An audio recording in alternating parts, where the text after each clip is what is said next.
pues empezaríamos con las definiciones de algunos estados que finalmente evolucionan al coma. El coma es un estado en el que el paciente parece estar dormido y del cual no puede ser despertado con ningún estímulo, por más vigorosos que estos sean. Habitualmente pues da la apariencia de estar dormido, y los núcleos que se afectan en el estado de coma son núcleos que también están relacionados con el estado del sueño fisiológico. El estado de estupor es aquel en el que el paciente, hay dos definiciones de estupor. Originalmente, el concepto tiene que ver con enfermedades psiquiátricas. Está el estupor catatónico, que es en donde se describió, y son pacientes que han perdido la voluntad. Son pacientes que están bien conscientes, aunque pueden tener un estado delirioso, y por lo tanto no estarían en coma, pues.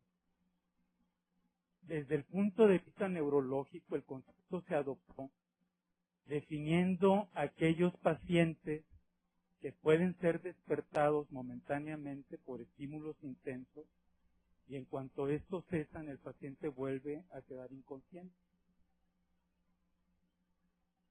Sería conveniente detectar a los pacientes en las etapas iniciales de una enfermedad que tarde o temprano terminará originando un estado comatoso. El síndrome de delirium sería una etapa inicial del síndrome comatoso. El delirium, que no es lo mismo que delirio, es un estado alterado de la conciencia en el que el paciente no puede percibir de manera adecuada los estímulos externos ni los internos. Son pacientes que pueden tener alucinaciones visuales casi siempre, también pueden tener alucinaciones auditivas, pueden estar agitados o pueden estar en una actitud abúlica sin ninguna conducta motora. Es conveniente pues tener en cuenta que los pacientes con delirium van a evolucionar al coma, y es cuando el médico tiene más oportunidades de empezar a actuar. Un estado que se puede confundir con el estado de coma es el síndrome de encerramiento o de enclaustramiento. En este el paciente está perfectamente consciente y solo la exploración neurológica completa puede hacer el diagnóstico.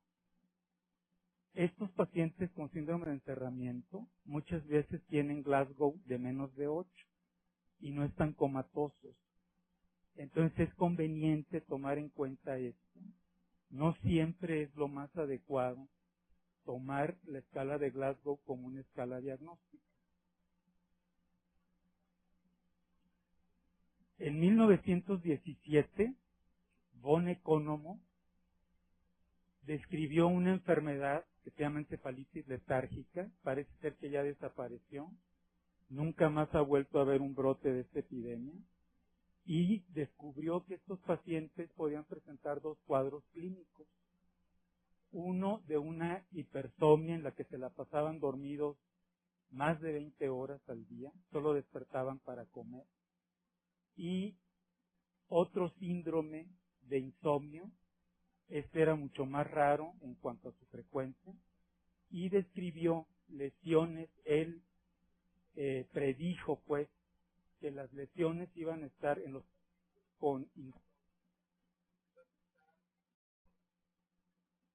en la porción anterior ventral del diencéfalo. Todo esto es el diencéfalo, este es el tálamo, aquí es el hipotálamo, y los pacientes con hipersomnia iban a tener lesiones en los núcleos del mesencéfalo y en la formación reticular mesencefálica. Esto se ha corroborado también actualmente. En 1945, Maguni Moruzzi, usando unas preparaciones animales generadas por Brenner en 1927, descubrieron que en el cerebro aislado, que es que es la preparación superior.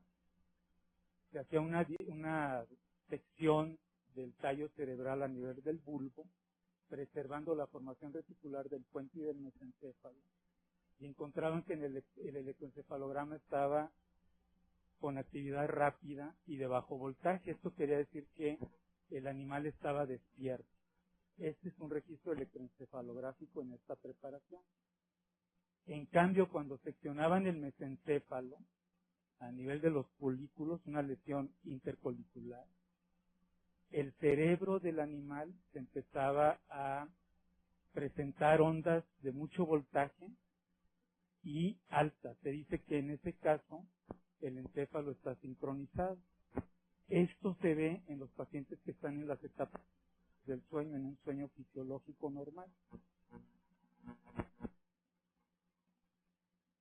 Estos son los núcleos, se supone que están afectados, bueno, no se supone, ya es un hecho, sobre todo las neuronas orexigénicas que están a nivel del tálamo lateral posterior. Estos son neuronas orexigénicas, que tienen una actividad activadora de la corteza y también activadora de unos núcleos que están en el tallo cerebral, que permiten que permanezcamos conscientes en vigilia.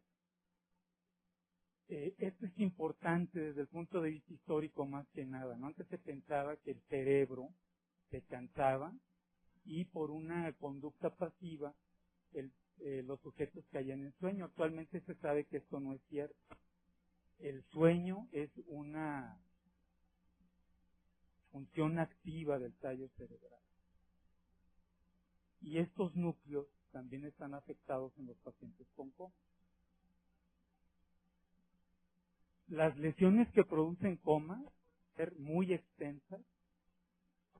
La corteza cerebral es la que nos mantiene en contacto con el medio externo.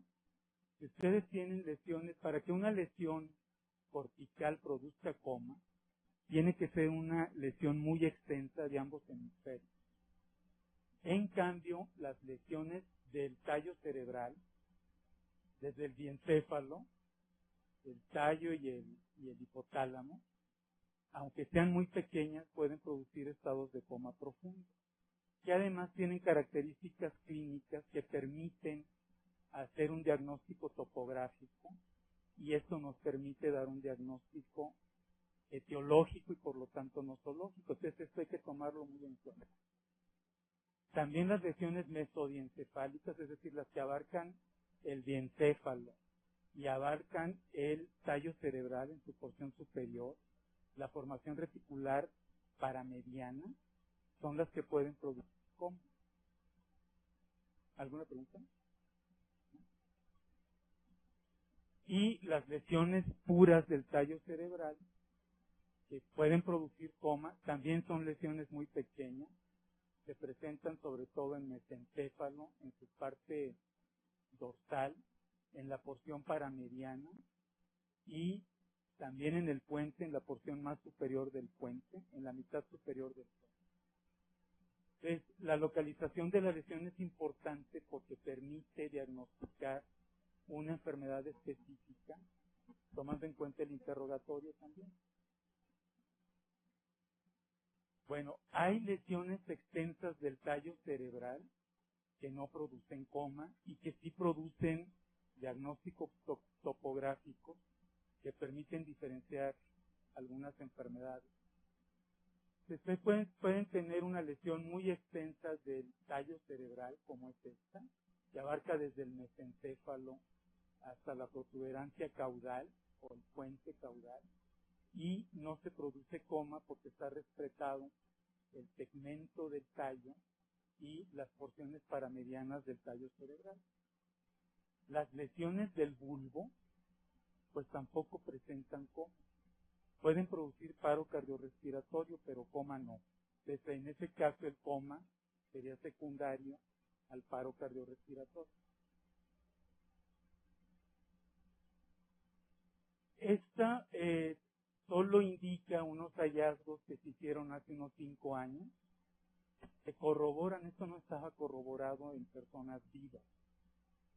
se dieron cuenta estos investigadores que efectivamente las lesiones paramedianas del mesencéfalo, que serían estas, del segmento del puente, en su parte superior, media y media, pueden producir coma.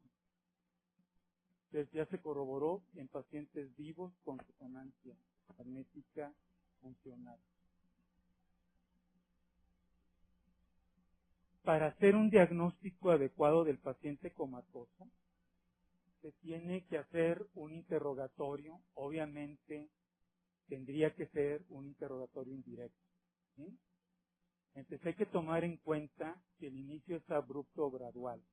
Es abrupto, indica que el paciente pudiera tener una enfermedad vascular cerebral, por ejemplo una hemorragia subaracnoidea, un hematoma pontino mesencefálico, y las enfermedades graduales, pues habitualmente ya se sabe la causa, son pacientes que tienen tumores o empezaron con trastornos conductuales, por ejemplo un absceso cerebral, y que gradualmente fueron desarrollando estupor y posteriormente coma. Síntomas recientes, pues sería cefalea, que podría indicar un síndrome de hipertensión intracraneal. La cefalea de este síndrome tiene características específicas. El estado depresivo es importante tomarlo en cuenta, porque es una de las causas principales del estupor catatónico. Sí hemos visto pacientes con estupor catatónico que se han llegado a confundir con estados de coma, o cuando menos de estupor neurológico.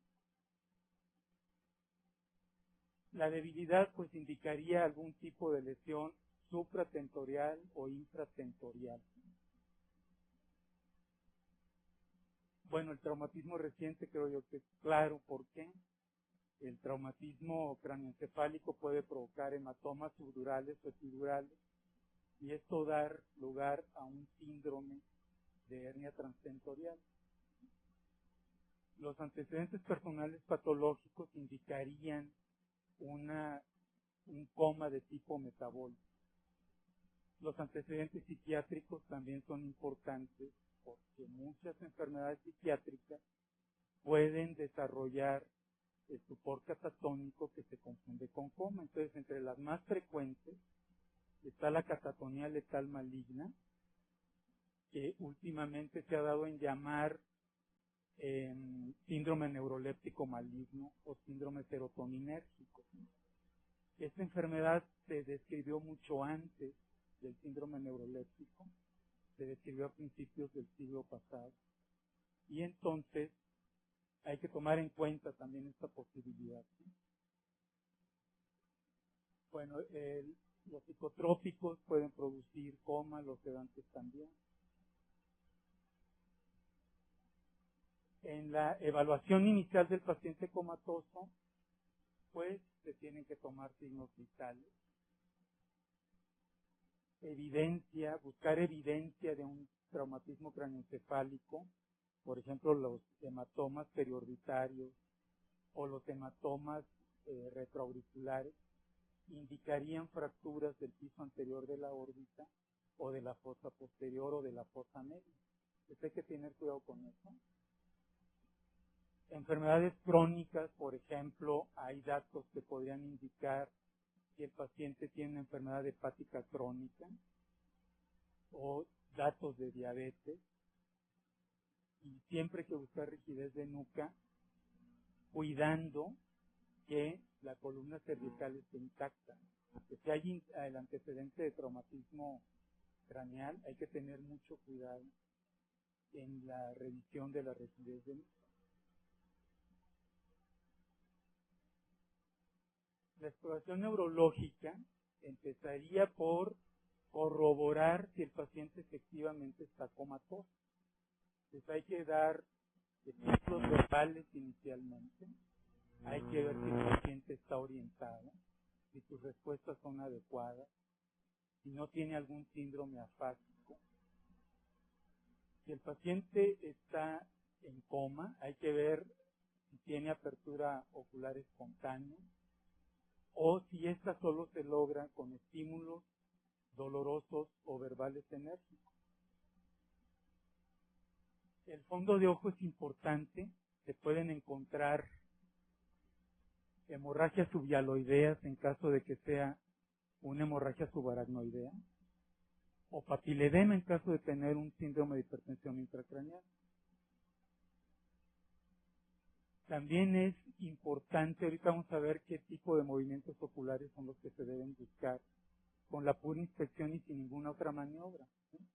Entonces hay que tener cuidado de abrirle los ojos al paciente y observarlo durante 1 o 2 minutos a ver si tiene algún movimiento ocular espontáneo. Ahorita vamos a ver algunos. Hay que buscar los reflejos óculocefálicos. Para esto hay que dar una rotación rápida de la cabeza en sentido horizontal y también hay que buscar los movimientos verticales haciendo flexión y extensión de la cabeza. Para explorar los reflejos óculovestibulares, primero hay que poner la cabeza del paciente a 30 grados sobre la horizontal. Esto para que el canal semicircular quede a 90 grados. Y se pasan 50 mililitros de agua de hielo en cada canal auditivo para estimular la circulación de la endolinfa. Y entonces se van a producir movimientos oculares por la estimulación vestibular. Aquí hay que tener en cuenta algo muy importante. Si el paciente no tiene respuesta al estímulo con agua de hielo, pueden ser dos cosas. O tiene muerte cerebral, tomando como un dato aislado esta situación. O tiene muerte cerebral, o el paciente tiene un trastorno funcional. O sea, no está en coma, puede estar en un estupor catatónico. ¿Sí? La respuesta al estímulo calórico, otra respuesta en sujetos normales que están o simulando o que tienen un trastorno funcional es un nistagmo rápido, que esa es la respuesta normal en cualquier sujeto que está consciente. Bueno, hay que revisar el reflejo corneal, esto porque a fin de cuentas nos va a servir para la evolución y para determinar si hay muerte cerebral. Hay que ver el patrón respiratorio. Ahorita vamos a hablar un poco más del patrón respiratorio. Hay respiraciones periódicas o si el paciente está apneico. Se tiene que revisar la respuesta motora, si hay movimientos espontáneos motores, o si se requiere de un estímulo y qué tipo de estímulo es el necesario para producir esta respuesta motora. En un paciente comatoso, la respuesta motora nunca es una respuesta adecuada. O no tienen respuesta, o tienen una rigidez de descerebración, o una rigidez de decorticación.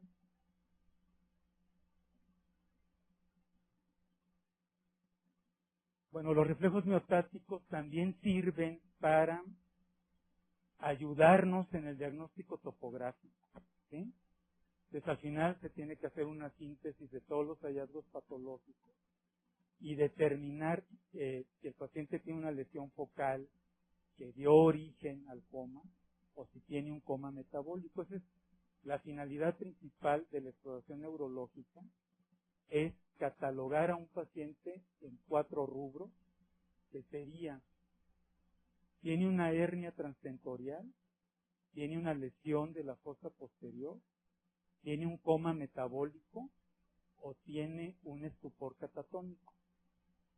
Después de que hagan su exploración, podrán decir en cuál de esos 4 grandes síndromes está el paciente. Cuando el paciente no responde a estímulos verbales, pues entonces hay que dar un estímulo doloroso, de preferencia los 4, ¿sí?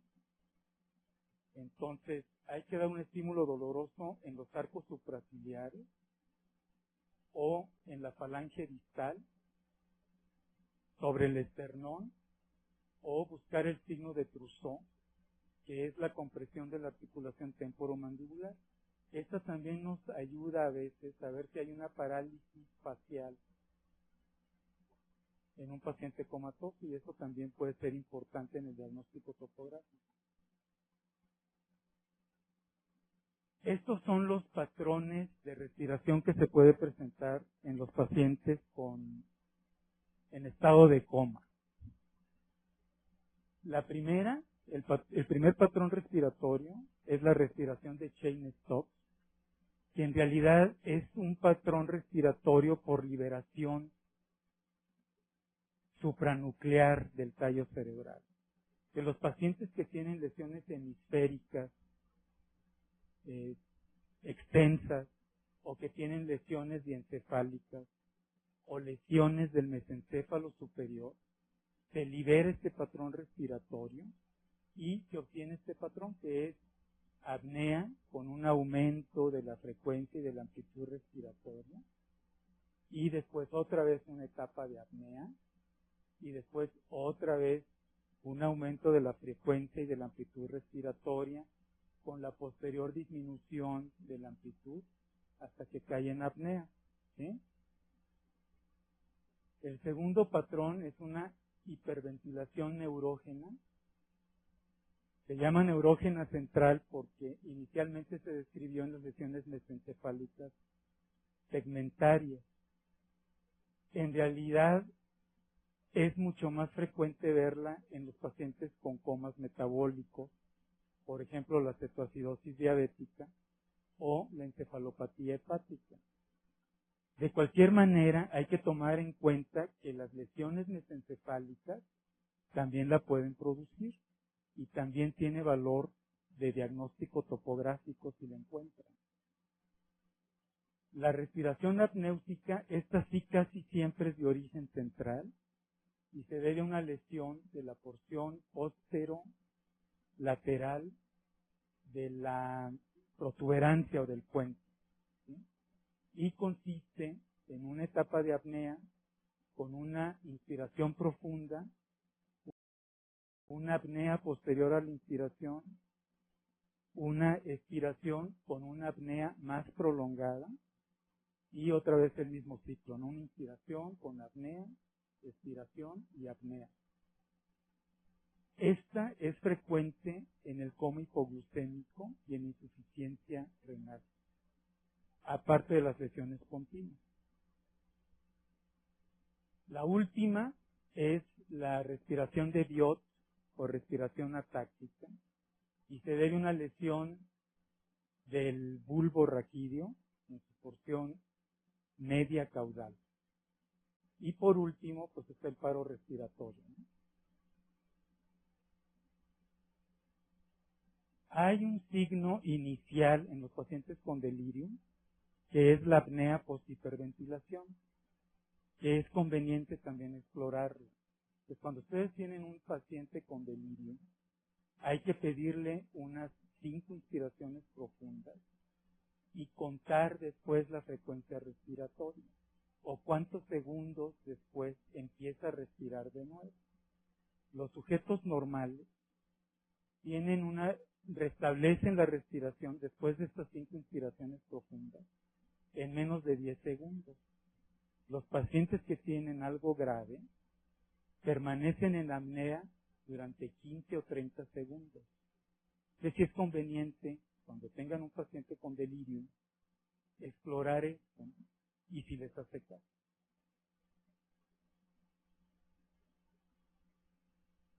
En los pacientes en coma, estamos obligados a explorar las funciones pupilares, el reflejo pupilar a la luz. No se puede explorar el reflejo a la convergencia, que nos tendremos que conformar con la exploración del parasimpático, ¿sí? Las vías del constrictor de la pupila son 2. Esta es la del parasimpático, que nace en el núcleo de Edinger-Westphal, que forma parte del tercer nervio, el oculomotor, que se encuentra a nivel del mesencéfalo, esto es el mesencéfalo, la sustancia gris periacueductal que tiene funciones autonómicas. En la porción ventral de la formación de la sustancia gris periacueductal está el núcleo de Edinger-Westphal. Este envía un axón al ganglio ciliar y este a su vez es el que inerva el iris directamente. Si ustedes destruyen esto, la pupila se dilata porque aumenta el tono simpático con respecto al parasimpático. Y la luz que viene por el nervio óptico a estimular el núcleo de Edinger-Westphal, pues ya no alcanza a estimular a la neurona del ganglio ciliar. Entonces no hay respuesta a la luz. Entonces, para resumir, la respuesta fotomotora nace de la retina del ojo. Pasa por el nervio óptico, es cruzada, la retina del lado derecho envía información a los núcleos pretectales del mesencéfalo, contralateral, y también a los núcleos pretectales ipsilaterales. Estos núcleos pretectales, a su vez, están intercomunicados, tanto entre ellos como hacia el núcleo de Edinger-Westphal ipsi contralateral. El núcleo de Edinger-Westphal, que tiene información de los dos ojos, de las dos retinas, inerva solo al ganglio ciliar ipsilateral, es decir, el Edinger-Westphal derecho solo al ganglio ciliar derecho, y el ganglio ciliar inerva el constrictor de la pupila. ¿Sí? Que si ustedes tienen una midriasis por una compresión del fotomotor derecho, todavía pueden conservar la respuesta fotomotora consensual. Si ustedes estimulan el ojo izquierdo, se pierde, está abolido, ¿no? Si estimulan el ojo derecho, todavía pueden tener la respuesta del lado izquierdo. ¿Sí? ¿Tienen alguna pregunta? ¿Quieren preguntar algo? Bueno, esto es importante porque en la etapa inicial de un síndrome transtentorial se empieza a afectar el nervio oculomotor. La inervación simpática de la pupila es importante también tomarla en cuenta porque permite hacer un diagnóstico topográfico. Entonces, empieza en el hipotálamo, baja por todo el tallo cerebral hasta el centro cilioespinal de la columna cervical, de la médula espinal cervical, y los primeros núcleos que se encuentran en la médula espinal, en el cuerno lateral de la médula espinal. De aquí sale un segundo axón que sube por la cadena simpática hasta el ganglio cervical superior.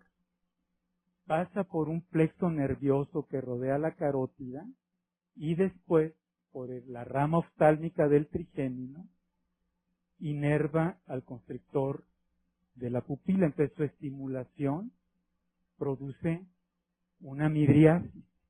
¿Sí? Si ustedes destruyen el hipotálamo o tienen una lesión mesencefálica o una pontina, una vulvar o una de la médula espinal superior, van a producir miosis porque el sistema parasimpático le gana al simpático y hace que la pupila se cierre. Entonces esto tiene mucho valor para el diagnóstico topográfico y se puede afectar en las fases iniciales de los síndromes de hernia transtentorial. ¿Tienen alguna pregunta? A ver.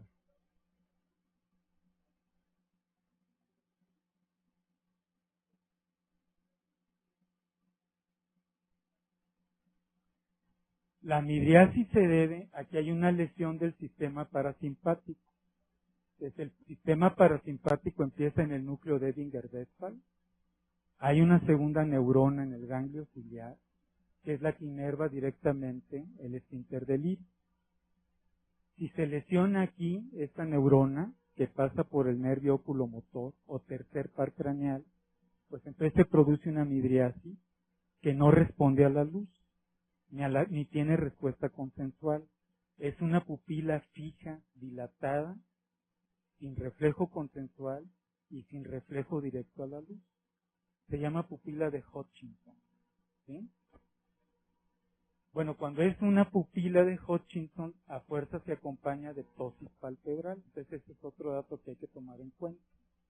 El elevador del párpado está inervado por este mismo nervio, ¿sí? Por otros axones, pero forma parte de este mismo nervio. ¿Alguna otra cosa?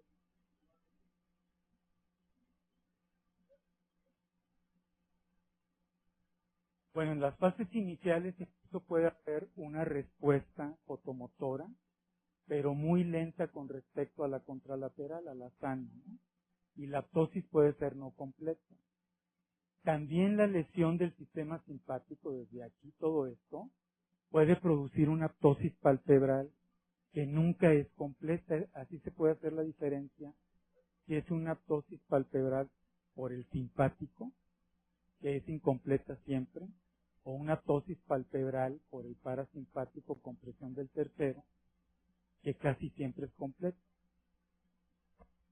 ¿Algo más?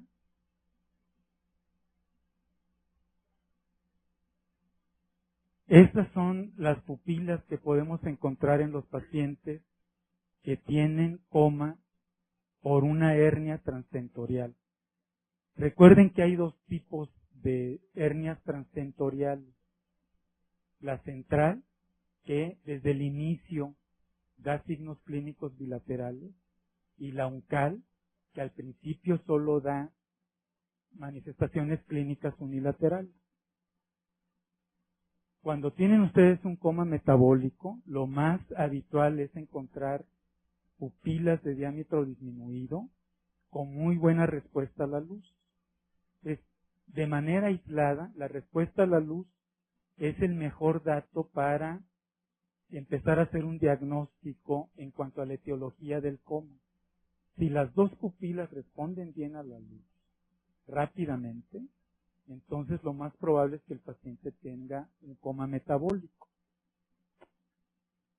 Cuando tienen una lesión del diencéfalo, que sería el tálamo y el hipotálamo, entonces tienen pupilas pequeñas, pero con respuesta a la luz. Y recuerden que la respuesta a la luz va por el nervio oculomotor. Está aquí, ¿no? El nervio oculomotor todavía conserva su función fotomotora.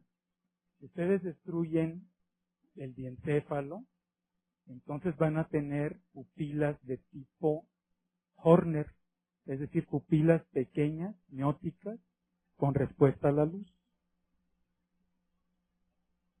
Las lesiones pretectales, ¿se acuerdan que los núcleos pretectales forman parte de la respuesta fotomotora directa? Pues aquí están los núcleos pretectales. Si ustedes apachurran los núcleos pretectales, no va a haber respuesta a la luz, porque el estímulo que viene de la retina no puede pasar hacia el núcleo de Winter-Westphal. Se detiene aquí. Pero las pupilas no van a ser completamente midriáticas. ¿Sí? ¿Alguna pregunta? Bueno, después llegamos a la pupila que todos conocemos, todos los que hemos estado en terapia intensiva trabajando, que es la pupila de Hutchinson. Si ustedes lesionan el tercero, ipsilateral a la lesión, la pupila se vuelve midriática sin respuesta a la luz. Tampoco, si echan la luz del lado derecho, esta pupila tampoco va a responder. Si echan la luz sobre el ojo midriático, van a notar que el consensual sí está conservado del lado derecho. ¿Sí? ¿Tienen alguna duda? ¿No? Están las pupilas mesencefálicas. Estas pupilas son indistinguibles del núcleo prefectal, ¿sí? de las lesiones por compresión del tectum mesencefálico. son pupilas que están en posición media y en realidad lo que va a localizar más la lesión son el resto de signos clínicos que tenemos que explorar. ¿Sí?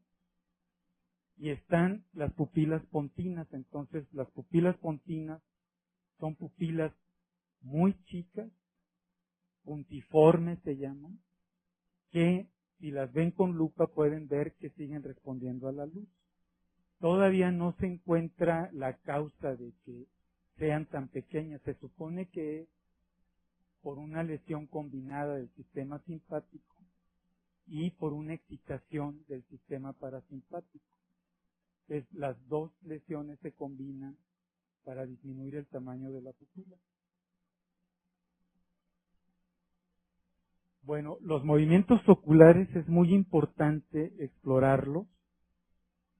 Los movimientos oculares se integran desde la corteza cerebral.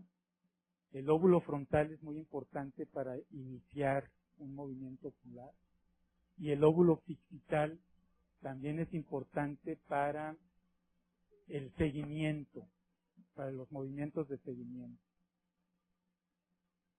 En la inspección, pues primero tenemos que ver si los ojos están en la posición media y si están alineados o están disconjugados.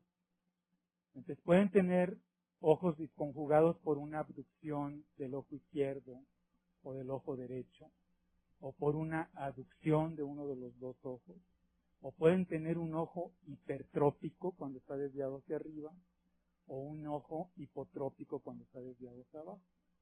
Estos datos le permiten al neurólogo deducir si hay alguno de los nervios que mueven a los ojos, si hay afección de uno de esos nervios o de alguno de los núcleos que se encargan de la coordinación de los movimientos oculares.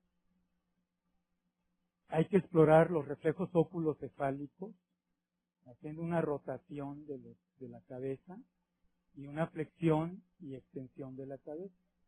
Y por último, pues las pruebas calóricas. ¿Sí?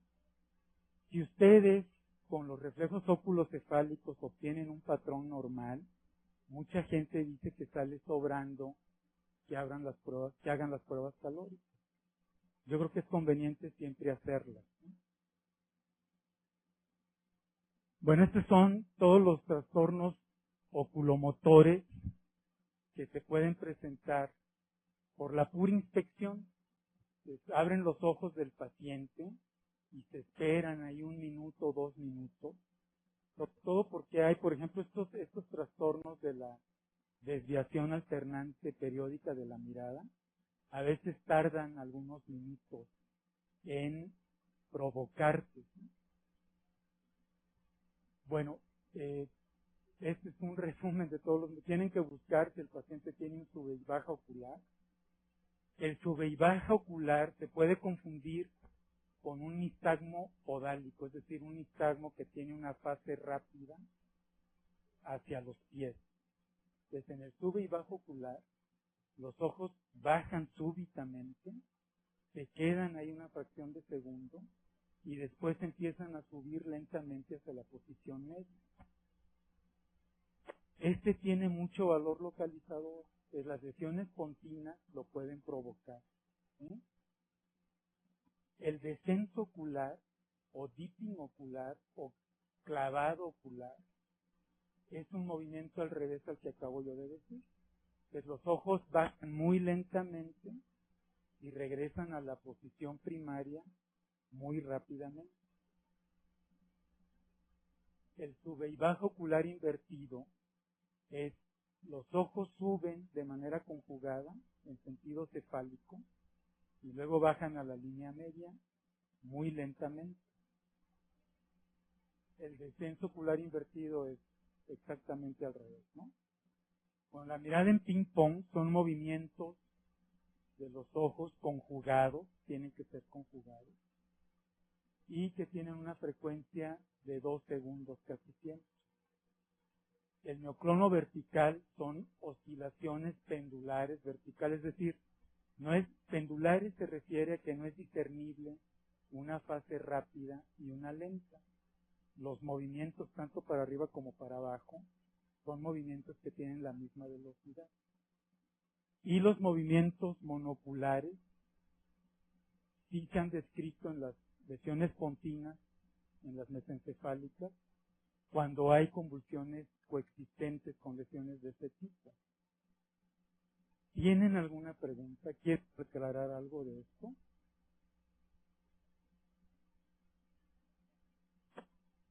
Bueno, la neurología es aburrida. ¿Qué pasó?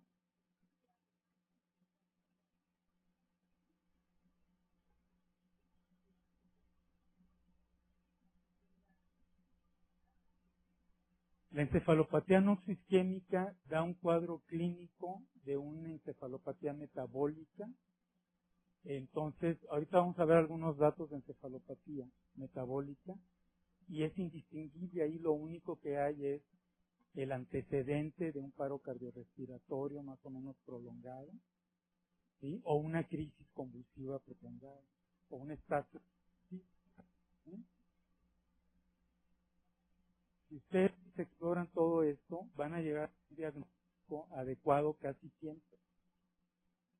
Bueno, esto es en el coma metabólico, por ejemplo, en la encefalopatía noxisquémica, cuando ustedes hacen movimientos rotatorios de la cabeza, se libera el reflejo vestibular y entonces los ojos se mueven en sentido contrario a la rotación.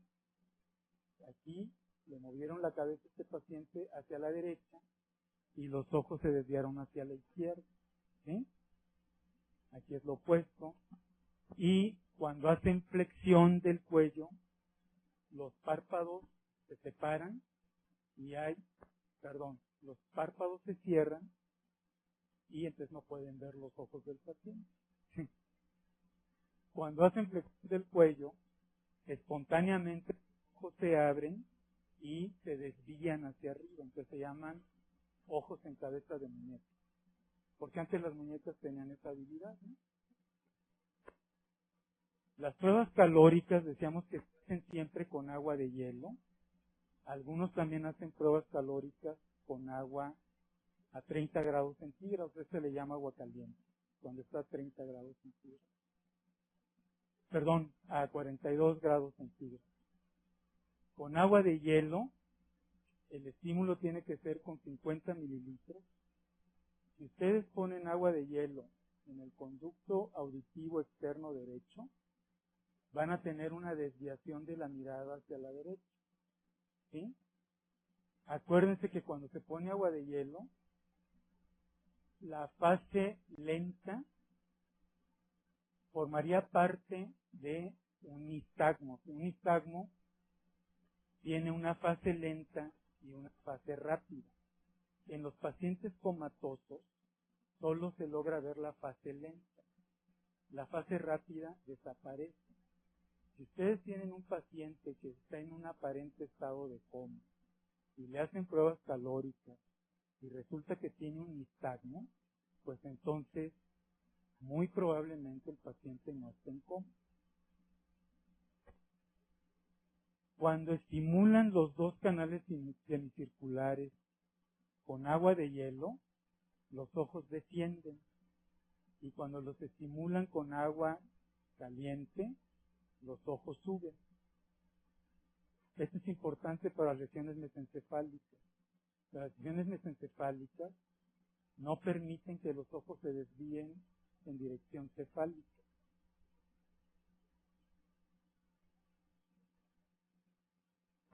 Si ustedes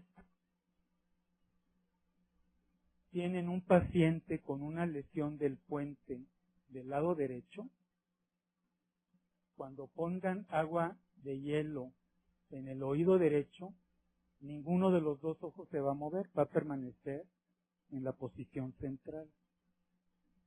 Si ponen agua de hielo del lado izquierdo, los dos ojos se van a desviar hacia el lado estimulado. Si ponen agua de hielo en los dos ojos, estos van a bajar o se van a desviar hacia el lado izquierdo, porque gana el estímulo del lado izquierdo. Y si ponen agua de hielo, agua tibia, pues los ojos pueden subir, ¿sí? O no va a haber ninguna respuesta porque no hay estimulación del sistema vestibular derecho. ¿Tienen alguna duda? La formación reticular del puente hace que movamos los ojos en sentido horizontal. Si ustedes tienen una lesión del puente, pues esa función se va a perder. Pues esto tiene valor localizador y puede hacer un diagnóstico topográfico. Este es otro síndrome que pueden encontrar en las lesiones del mesencéfalo o en las un paciente que tenga una hemorragia a nivel pontino o que tenga un síndrome de mielinolisis pontina central, puede tener una oftalmoplejía internuclear bilateral. Para que movamos los ojos en sentido horizontal de manera conjugada, hay conexiones entre uno y otro ojo y en los músculos correspondientes. Entonces, si ustedes mueven los ojos a la derecha, están actuando con el músculo recto lateral derecho y el músculo recto medial izquierdo. Si estimulan el canal auditivo derecho,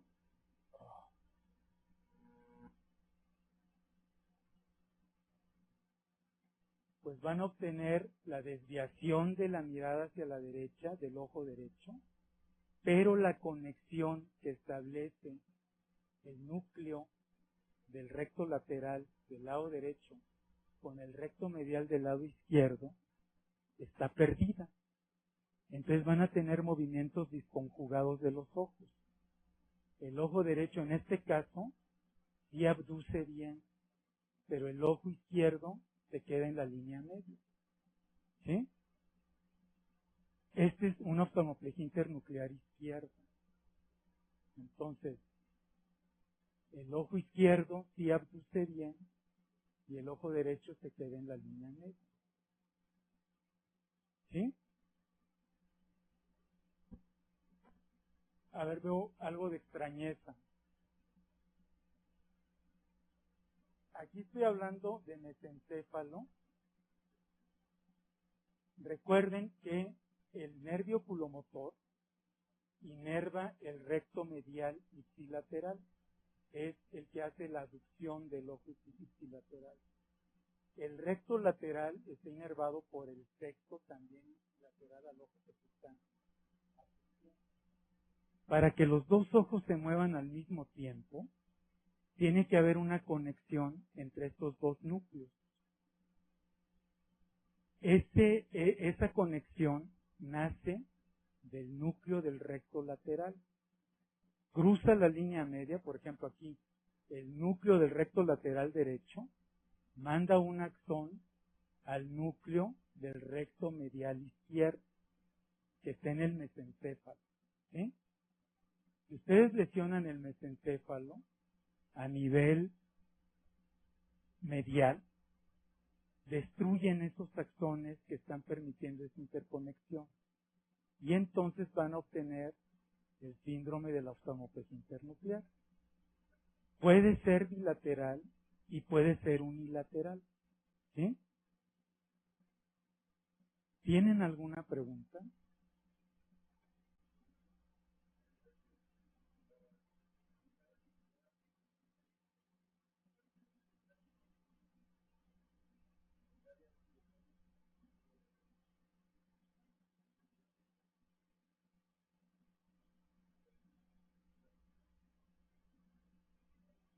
Contralateral, y si es destructiva, que la bilateral.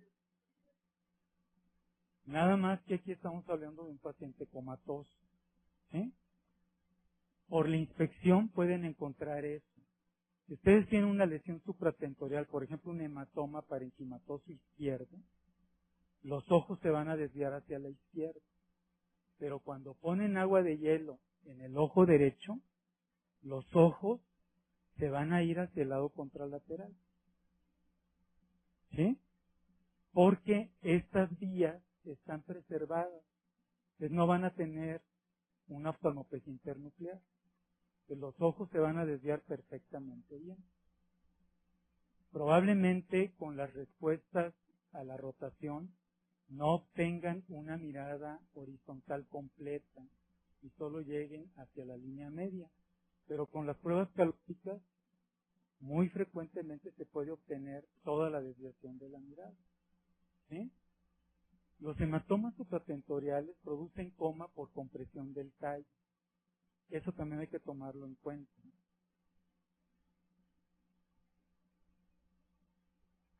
Perdón.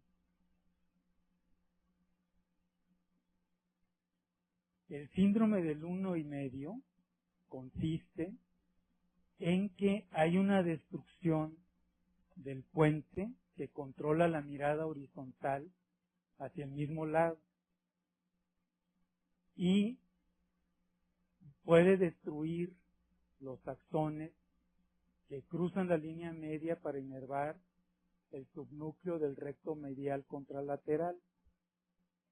Entonces lo que obtienen es, por ejemplo, este es un síndrome del 1,5 derecho.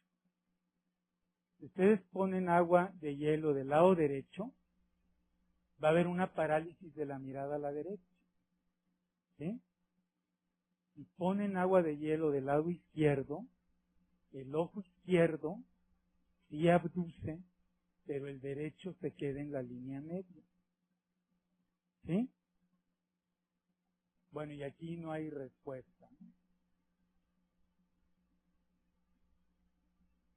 ¿Tienen alguna pregunta de movimientos oculares?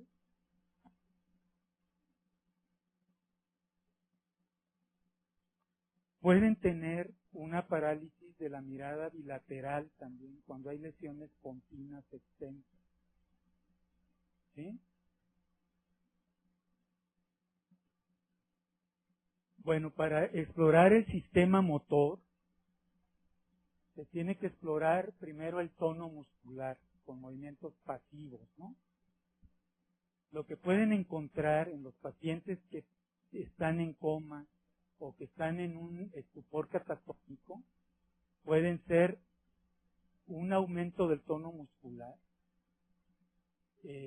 pero es un aumento del tono muscular especial, no es una rigidez parkinsónica, es un fenómeno que se llama Gegenhalten o rigidez paratónica.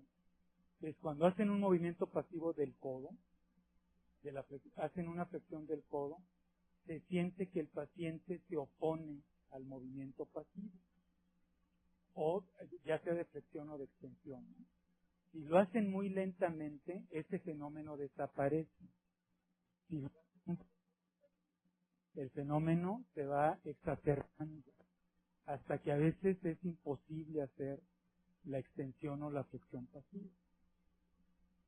Ese se puede ver en los pacientes con lesiones frontales y se puede ver en los funcionales, en la histeria, en la esquizofrenia, en la catatonía maligna o en los estados de manía, en la esquizofrenia catatónica.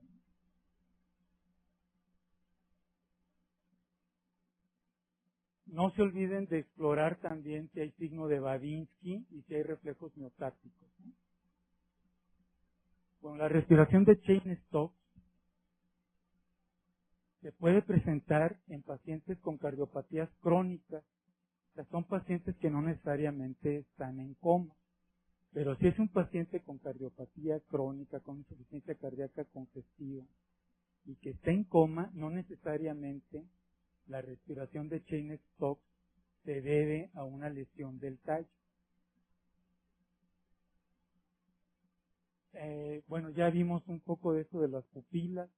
Recuerden, la miosis bilateral es por una compresión diencefálica. Las pupilas puntiformes, además de las lesiones del puente, las intoxicaciones por opiáceos pueden simular una lesión pontina, ¿sí? Si solo exploran las pupilas. Si exploran todo lo demás, le van a atinar al diagnóstico. Recuerden que las respuestas oculomotoras, cuando hay una ausencia de nistagmo, casi siempre es una falta de respuesta psicógena o un estupor catatónico.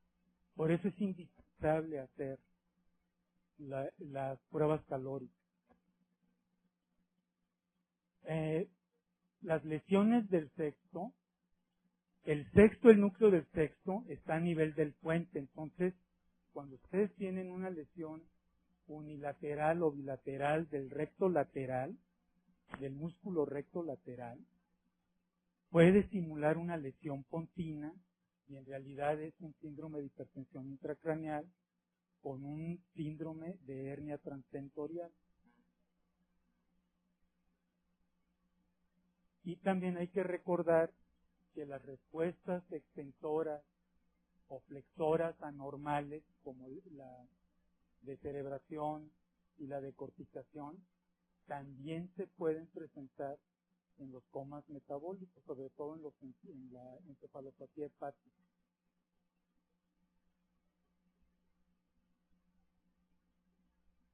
Bueno, los pacientes con coma, cuando no tienen ustedes un síndrome de hernia transtentorial, hay que hacerles punción lumbar. Y cuando tienen ustedes datos de un coma metabólico, ¿para qué le hacen resonancia o para qué le hacen tomografía? No tiene ningún caso. Si el paciente está focalizado y tiene un síndrome de hernia transtentorial, entonces es indispensable hacer la tomografía. No hay de otra. ¿Sí? A veces es necesaria hacer la punción lumbar, aunque haya datos incipientes de hernia transtentorial, se tiene que correr el riesgo. Bueno, aquí están las causas, bueno, los dos tipos de hernia transtentorial. Uno es el central, se comprimen las dos partes del diencéfalo y las porciones rostrales del tallo cerebral, del mesencéfalo, o se puede empezar a desplazar el uncus y empezar a desplazar el tallo cerebral y producir un estado de coma. Solo para recordarles los compartimentos de la fosa craneal. La voz del cerebro, cuando un hemisferio se pasa por abajo de la hoz, se llama hernia subfacial, indirectamente puede producir una lesión del tallo cerebral. La fosa anterior, la fosa media, aquí está el uncus, esta es la tienda del cerebelo. Cuando la lesión está por arriba de la tienda, pues es supratentorial y puede producir un síndrome de hernia uncal o un síndrome de hernia central. Y está la fosa posterior. Las lesiones de fosa posterior son las más difíciles de diagnosticar en cuanto a la etiología, porque casi siempre el paciente sufre un deterioro muy rápidamente progresivo, casi llegan muertos. Si tienen un paciente que empezó súbitamente con un estado de coma y con respiración de Dios o con respiración apnéutica, siempre hay que sospechar que tiene un infarto cerebeloso y está absolutamente contraindicada la punción lumbar. Otro dato de lesiones de fosa posterior es la pupila de Horner, ¿sí? Es una pupila amiótica que responde a la luz. Para recordarles un poco el tallo cerebral, este es el hipotálamo, este es el hipotálamo, este es el hipotálamo, el tálamo o el mesencéfalo. Aquí está el tercero, que es el que inerva la pupila y el recto medial, y aquí está el uncus, que cuando se empieza a desplazar, empieza a provocar una disfunción, que es ptosis palpebral, se manifiesta como ptosis palpebral y midriasis, ¿no? Este es el puente. Recuerden, las lesiones pontinas pueden provocar parálisis de la mirada horizontal, oftalmoplegia internuclear uni o bilateral, o síndrome del 1,5. y el bulbo que no provoca trastornos de la conciencia por su destrucción directa. Si ustedes tienen una lesión del cerebelo, por ejemplo, un infarto cerebeloso, en 24 o 48 horas esto se hincha y puede comprimir el tallo cerebral, está en relación directa con el tallo cerebral. Si comprime el bulbo, el paciente cae en paro cardiorrespiratorio. ¿Sí? Bueno, el síndrome, ¿tienen alguna pregunta? ¿No? El síndrome de hernia uncal tiene varias etapas. Entonces hay que tener cuidado con explorar bien al paciente. ¿Sí? La primera etapa, el paciente está apneico, una frecuencia respiratoria bien, y empieza a tener ptosis palpebral con midriasis ipsilateral a la lesión. La respuesta a la luz puede ser muy lenta y la respuesta del ojo contralateral es perfectamente normal. Con las pruebas, el estímulo óculocefálico, se libera el sistema óculo-vestibular y entonces tienen una desviación completa de la mirada, a excepción, solo que empiece a haber afección del recto medial, del lado derecho en este caso, puede el ojo no pasar de la línea media y no ser una aducción completa.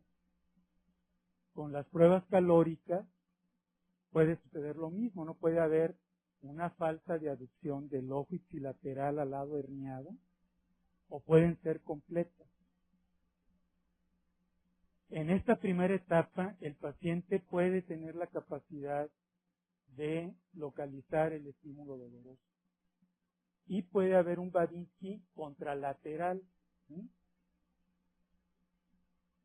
Un poco para recordarles nada más. En el mesencéfalo pasa en esta parte, pasa el tracto piramidal. Entonces ustedes empiezan a apachurrar con el uncus, el núcleo, el oculomotor, el nervio oculomotor, y el mesencéfalo derecho, van a obtener una hemiparesia contralateral, Babinski contralateral y con hiperreflexia. ¿Sí? ¿Perdón? No, síndrome de Weber, la lesión estaría localizada en el mesencéfalo. Entonces, en el síndrome de Weber, casi siempre el paciente está consciente, porque es unilateral, y se afecta las fibras del tercero que están aquí. Es una lesión a este nivel. Y no hay compresión de las estructuras que nos mantienen despiertos. Sí se tiene una hemiparesia contralateral con un tercero ipsilateral a la lesión. Aquí hay una compresión, el uncus empieza a comprimir el tercero y el mesencéfalo, y eso es lo que provoca el estado de coma. ¿Sí? Bueno, otra vez, ¿sí? Esto es el mesencéfalo, esta parte de aquí. Esta es la fosa interpeduncular. Aquí está el nervio oculomotor, es este, y este es el uncus.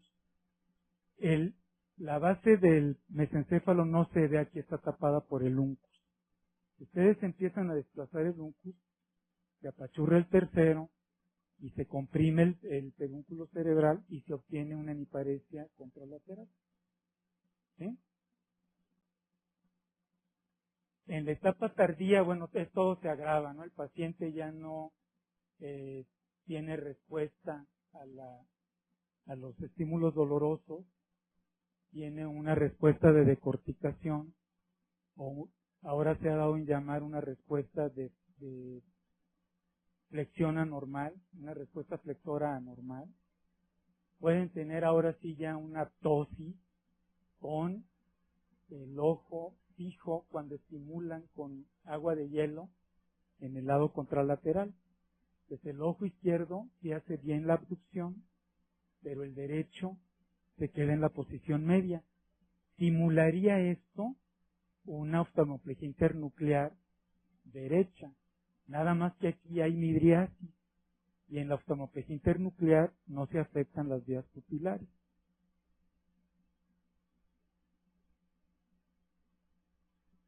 Después de eso, ya hay una etapa diencefálica temprana, cuando los signos son bilaterales, entonces tienen un síndrome de hernia transtentorial central. Pueden tener un patrón respiratorio normal o se pueden liberar los centros respiratorios y obtenerse una respiración de Cheyne-Stokes. Las pupilas son de tipo diencefálico, entonces predomina el tono parasimpático, ¿no? Que las pupilas tienden a la miosis, pero tienen buena respuesta a la luz, porque el sistema parasimpático está preservado. Con la rotación de la cabeza, pueden estar liberados, más bien están liberados las respuestas oculocefálicas, y entonces hay una desviación de ambos ojos de manera conjugada hacia el lado opuesto a la rotación. Con las pruebas calóricas esto es mucho más evidente. Los ojos se desvían hacia el lado estimulado. Y la respuesta motora tienen un Babinski contralateral, tienen un Babinski bilateral, puesto que empieza a haber una disfunción piramidal bilateral. Y pueden empezar a tener rigidez paratónica, ¿sí? Que es el fenómeno que describimos hace rato. ¿Tienen alguna duda?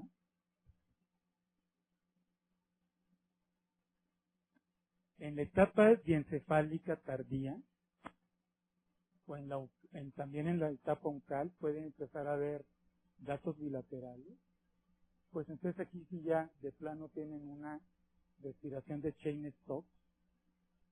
Tienen pupilas diencefálicas, que son pupilas mióticas con respuesta a la luz.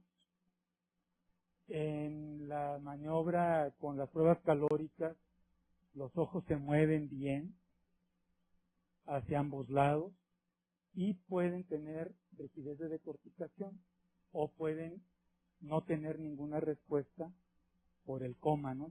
El paciente deja de localizar el estímulo doloroso.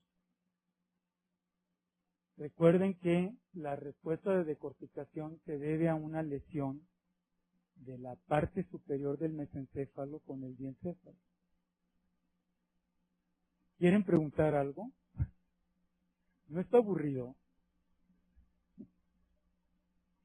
No les creo. Bueno, a ver, si tienen una hernia transtentorial, si dejan que eso progrese, entonces van a pasar a una siguiente etapa, en donde ya empieza a haber datos de lesión del mesencéfalo y del puente superior. Aquí el paciente de plano ya está en coma, no van a obtener ninguna respuesta motora, o van a tener una respuesta extensora anormal o rigidez de descerebración. Que recuerden que no es lo mismo rigidez de descerebración o paciente descerebrado con muerte cerebral. Es un paciente descerebrado, se refiere a que el paciente adopta esta posición con los estímulos dolorosos. Y la muerte cerebral es el cese de todas las funciones del tallo cerebral y por lo tanto de la corteza cerebral. Bueno, las pupilas en esta etapa más tardía van a estar fijas con pobre respuesta a la luz, porque empieza a haber una disfunción del sistema parasimpático por compresión de los núcleos pretectales. Pues acuérdense de que los núcleos pretectales forman parte del arco reflejo que va de la retina hacia el ganglio ciliar y al esfínter del iris. Si ustedes destruyen los núcleos pretectales, ese reflejo se pierde y entonces deja de haber respuesta pupilar. Hay que tomar en cuenta que las pupilas no están completamente midriáticas, ¿sí? Las pupilas de Hutchinson son pupilas muy dilatadas. Es para que no se vayan con la cinta y empiecen a decir que el paciente esté con muerte cerebral. Bueno, ¿alguna pregunta?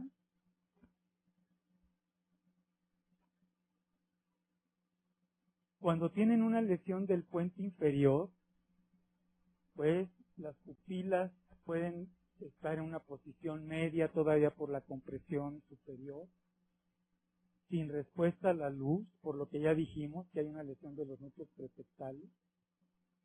La respuesta con agua calórica puede estar ausente porque dijimos que la mirada horizontal está integrada a nivel del puente.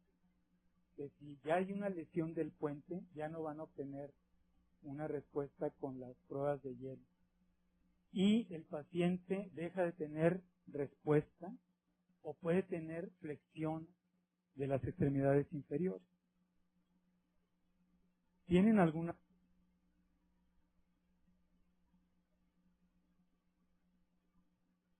Este es otro síndrome que se puede confundir con un síndrome de hernia transtentorial.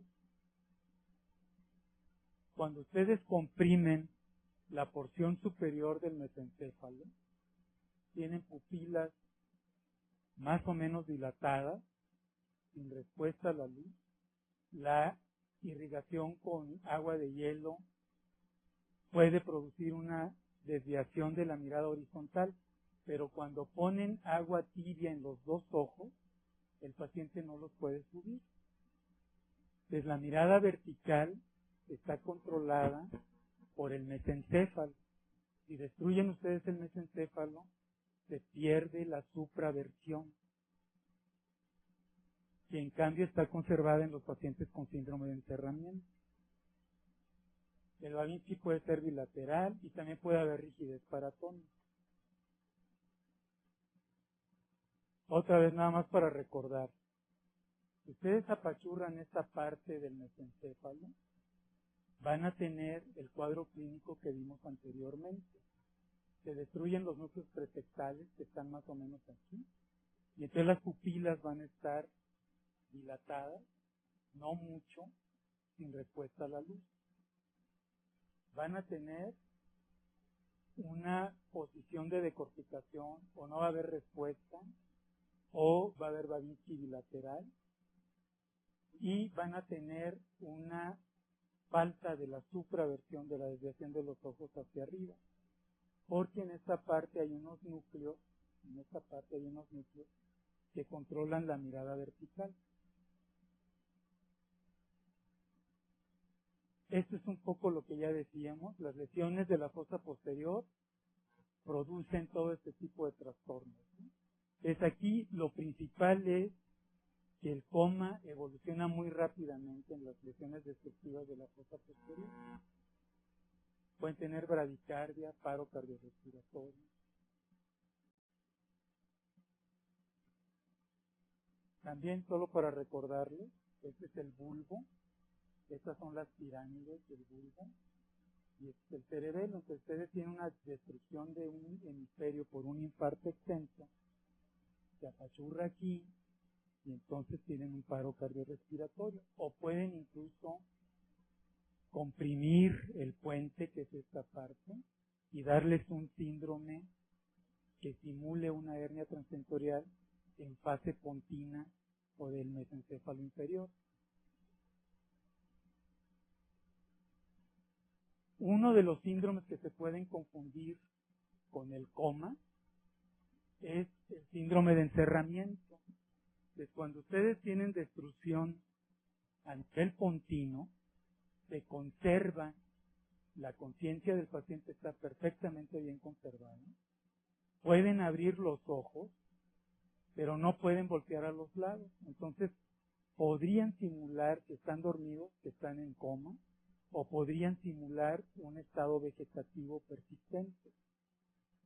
Con las pruebas calóricas puede haber desviación de la mirada horizontal o puede no haberla dependiendo de cómo sea la lesión, ¿sí?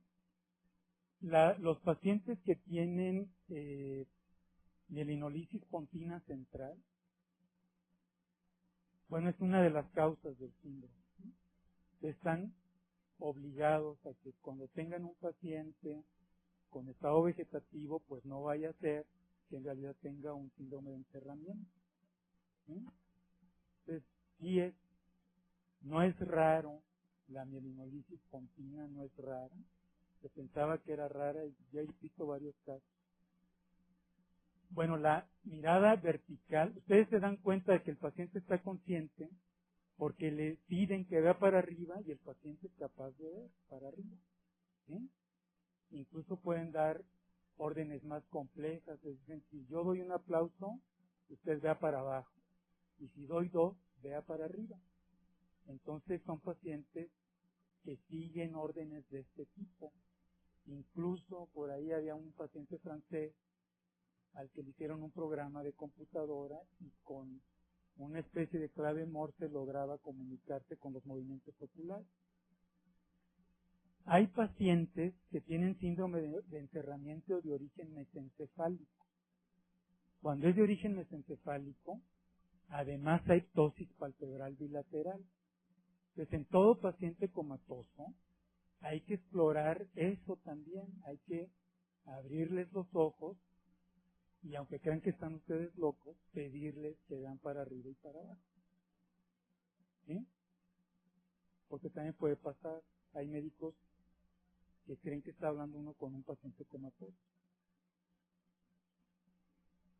El síndrome de encerramiento se presenta cuando ustedes lesionan el tracto piramidal de manera bilateral. Y entonces vean, en los hemisferios cerebrales, el tracto piramidal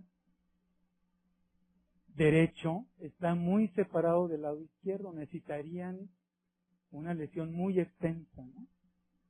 En donde sí están muy juntitos los dos tractos piramidales es en el puente.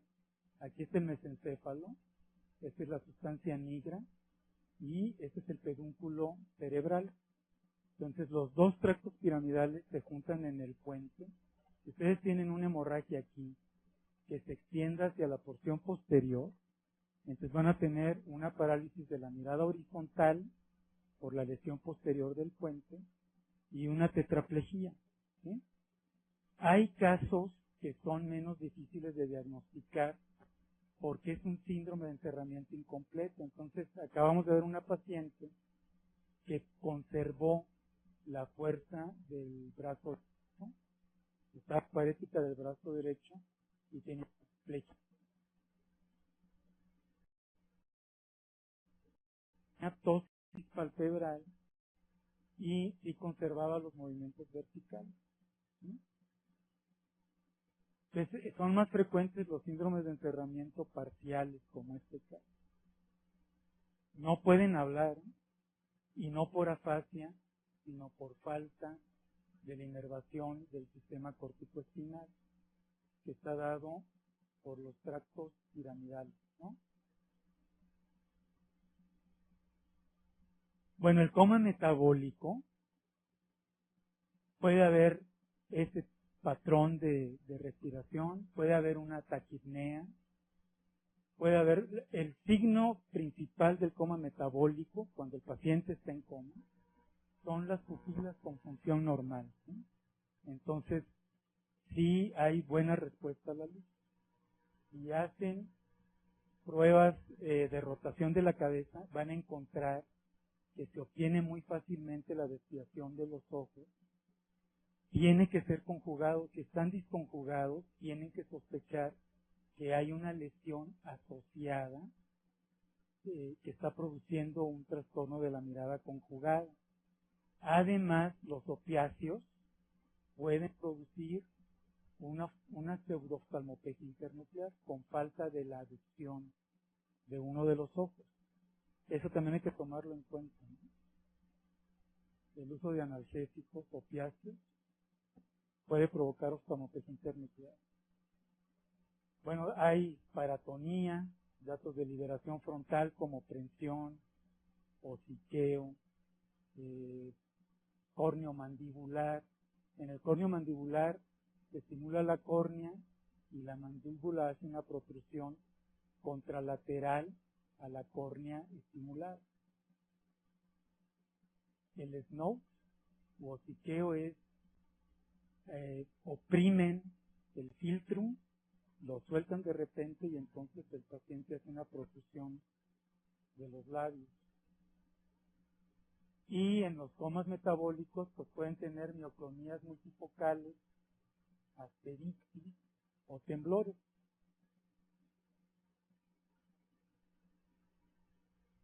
Bueno, aquí a veces es muy difícil hacer el diagnóstico de un estupor catatónico que Plum y Posner llaman falta de respuesta psicógena.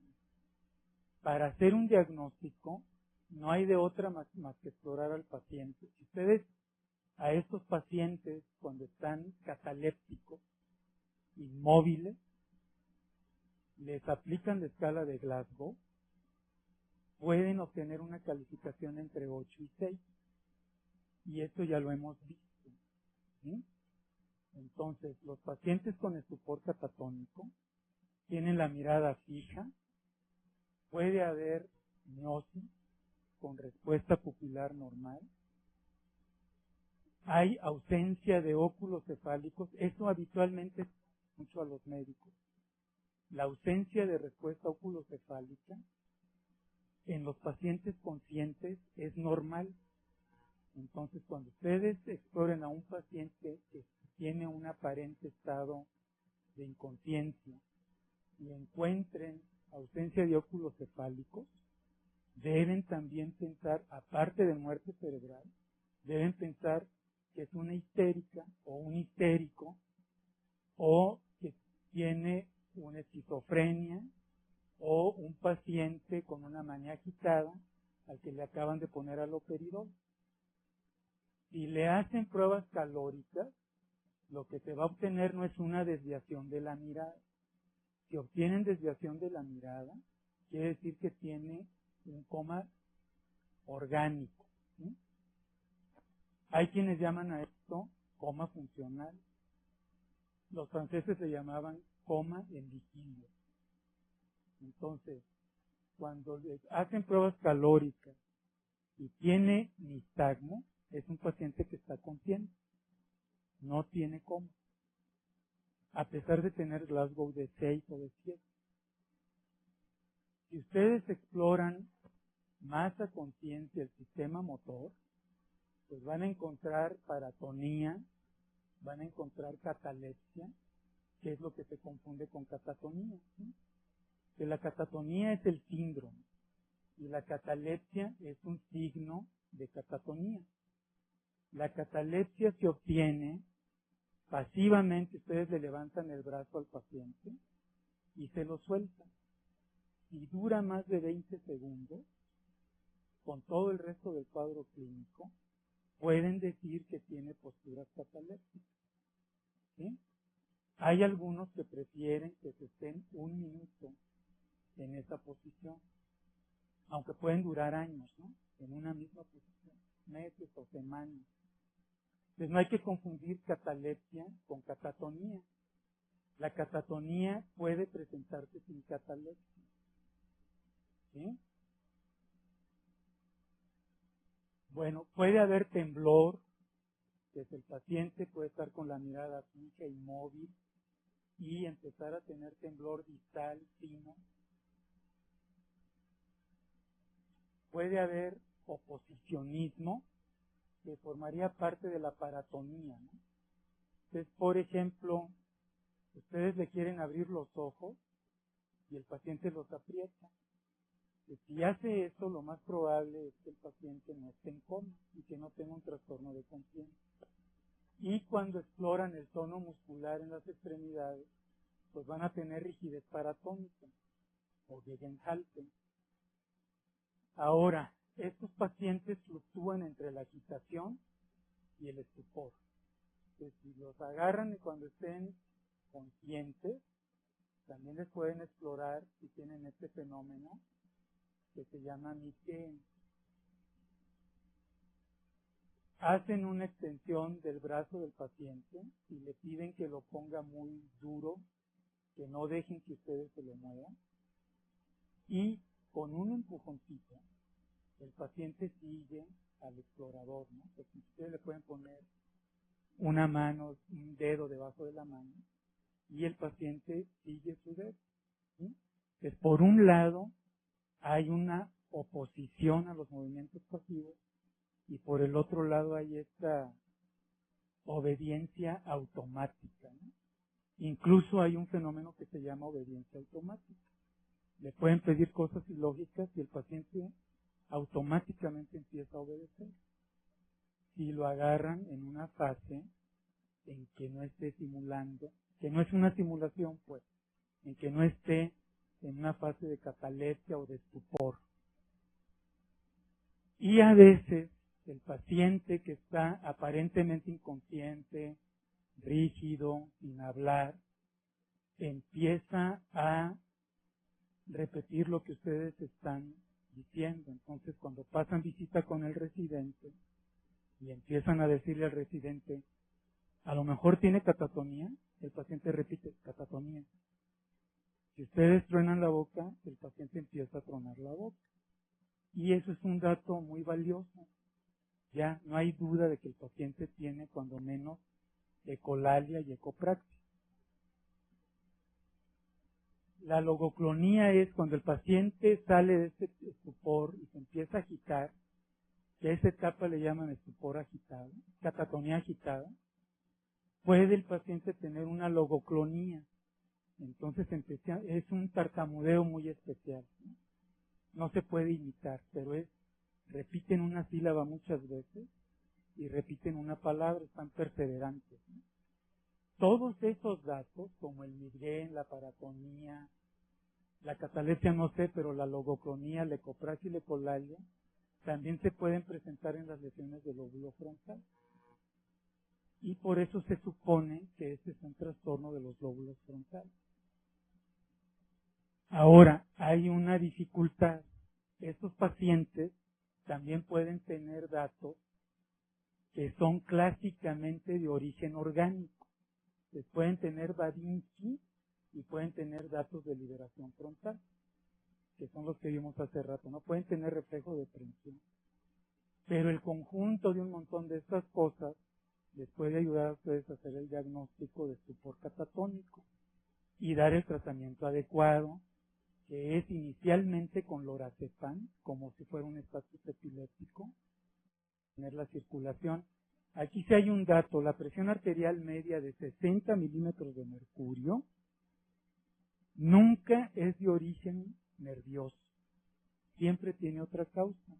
Que si ustedes tienen un paciente con una lesión intracraneal y que tiene una PAM baja, siempre tienen que pensar en que tiene algo más, ¿sí? Las lesiones del sistema nervioso central no producen eso, cuando menos no de manera sostenida. Probablemente en la etapa aguda sí, pero si esto persiste, siempre hay que pensar que hay otra cosa más. ¿Quieren preguntar algo?